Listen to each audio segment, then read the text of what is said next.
Hey, it's another one Wayne bite. Just a little taste of this and that. I'm in California right now, San Francisco, having fun. This is my buddy. What's your name? I don't know. Andrew. Andrew's here. Andrew was just in Italy. He bought some guanciale back, which is one of the bases that you use to make carbonara. So we're making carbonara today. So the basis of making carbonara is very, very simple. You're going to take 5 eggs. You're going to take 3 whole eggs, 2 egg yolks, mix those into a bowl. You're going to add 1 cup of Pecorino, 1 cup of Parmigiano, mix that together. Then you're going to take your guanciale, chop it up, cut it into little small pieces, chop it up, and actually cook it. Once it's pretty done, you'll take it out, drain it, add back about 2 tablespoons of that oil to the guanciale in a pan. You're going to boil your pasta based on the recipe of the pasta.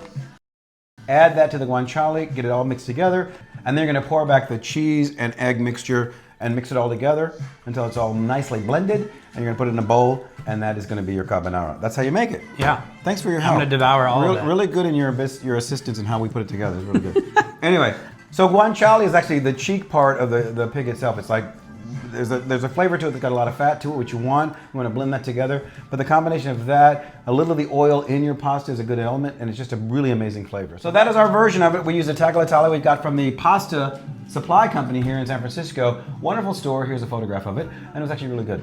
Anyway, that's our version. If you want the recipe, it's down below. Hope you enjoy it. Thanks for watching. Thank you.